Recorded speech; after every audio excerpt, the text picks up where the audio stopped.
구속사 설교와 모범적 설교의 적용 문제 논쟁. 안녕하십니까? 말씀 사역원 소재열 목사입니다. 오늘도 주 안에서 평안하시기를 기도드립니다. 오늘은 구속사 설교와 모범적 설교의 적용 문제 논쟁이라는 주제로 함께 묵상하고자 합니다. 구속사적 성경 해석과 설교에 있어서 구속사론과 모범론이 상호 유기적인 관계를 유지할 수 있는가? 즉, 양자가 상호 결합하여 성경 본문의 본래의 하나님의 뜻과 의도를 드러낼 수는 없는가? 이러한 질문에 모범론에서는 가능하다고 보았지만 구속사론에서는 이를 거부합니다.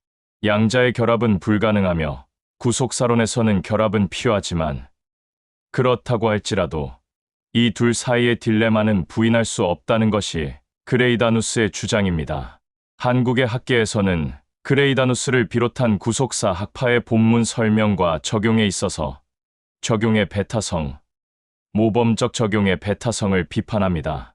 그러나 구속사 학파에서는 적용을 무시하지 않는다고 주장합니다. 단지 모범론파와 적용 방법이 다를 뿐이라는 것입니다. 구속사 학파에서는 본문을 설명하면 그 본문에 의해 적용이 자동으로 이루어진다고 믿습니다. 성령이 본문을 통해 본문 해설을 듣는 청중들에게 역사한다고 믿습니다. 구태여 본문 설명 후에 별도로 적용이라는 과정을 둘 이유가 없다고 봅니다. 구속사 학파와 모범론 학파는 다 같이 적용을 주장하지만 그 적용의 개념과 방법이 다릅니다. 그레이다누스를 비롯한 구속사 학파는 설명 적용, 객관적 주관적 결합을 이원론적으로 보며 이를 거부합니다. 구속사적 방법은 성경을 설명하는데 적용이 이용되고 모범적 방법은 적용하는데 본문이 이용된다고 봅니다. 그래서 모범론은 본문 중심의 설교가 아닌 적용을 위해 본문이 이용되는 일원론적 사고가 아닌 이원론적 사고라며 지적하면서 이를 염려합니다. 그레이다누스는 17세기 이후로 신학자들은 설교를 하나님의 말씀에 대한 설명 및 적용으로 정의해왔는데 이는 설명 적용의 이원론에 이를 수 있다고 보았습니다. 여기서 이원론이라 할 때 설교가 반드시 일관된 두 부분, 즉 먼저 나오는 설명과 그 다음에 나오는 적용으로 나누어져야 한다는 뜻은 아니다라고 했습니다. 따라서 구속사 설교에서는 해석과 설교에서 모범은 곧 적용이라는 등식으로 이를 거부합니다. 성경의 역사적 본문에 등장한 각 인물의 모범적 행동과 그로 인한 모범적 적용을 인정하지 않는 구속사 학파는 본문 설명 해석과 적용을 이원론적이라고 주장합니다. 이러한 형식 논리는 구속사적 설교의 핵심 논거이며 이런 형태의 구속사적 설교는 한국교회에서 깊이 뿌리 내리지 못한 이유 중에 하나입니다. 화란에서 제기된 구속사적 설교를 한국이라는 상황에서 실행에 옮기려면 설교는 설명으로 끝내야 하고 별도로 적용을 하면 안 된다고 봅니다. 왜냐하면 성경 본문을 구속사적으로 해석하여 설명하면 그것이 곧 현대 그리스도인들에게 적용되기 때문입니다. 그런 의미에서 그레이다누스에 의하면 설교자의 임무는 말씀에다 적용을 더하는 것이 아니다라고 말합니다.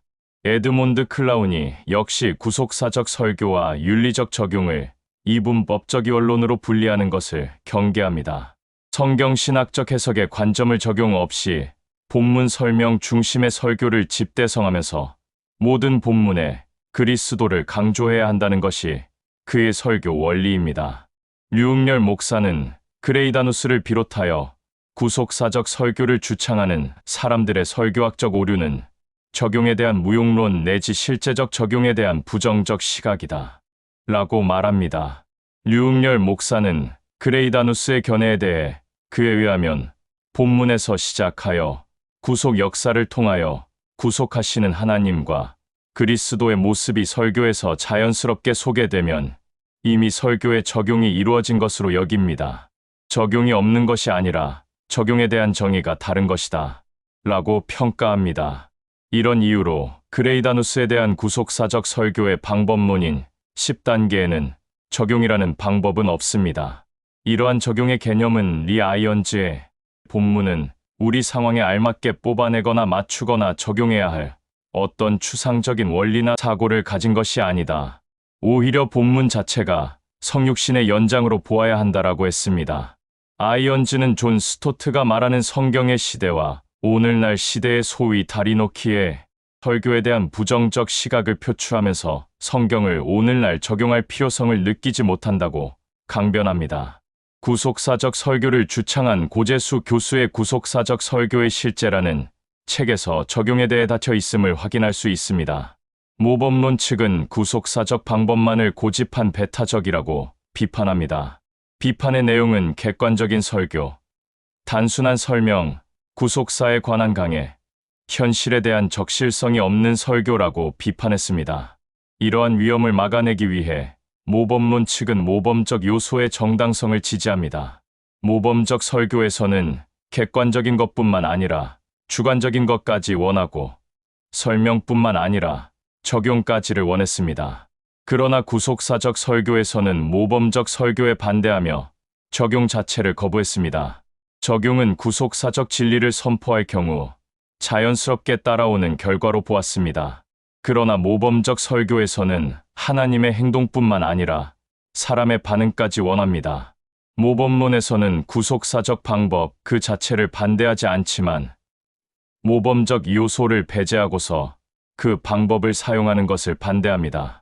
구속사 설교에서는 모든 본문의 그리스도를 강조해야 한다는 주장 외에 역사적인 본문을 바르게 설명하는 형식의 설교를 진행하면 그 말씀이 성도들에게 적용의 형태로 나타난다며 구체적인 적용을 거부하는 것이 핵심이었습니다. 한국에서 구속사 설교가 한계에 직면한 이유는 바로 이로 말미암은 것으로 보입니다. 필자는 삼위일체론적 그리스도 중심의 구속사 설교는 적용에 있어서 구약에서 언약 백성에게 주어진 윤리적 행위의 당위성, 신약에서 사도 바울의 복음 선포 형식과 적용의 형식을 취해야 한다고 봅니다. 즉 전반부의 복음을 설명한 후 그러므로라는 접속사를 사용하며 그리스도인의 윤리적인 행위의 당위성을 강조하는 것과 같은 형식의 적용으로 이어져야 한다고 봅니다. 이상은 말씀 사역원의 말씀이 사역하게 하라였습니다. 감사합니다.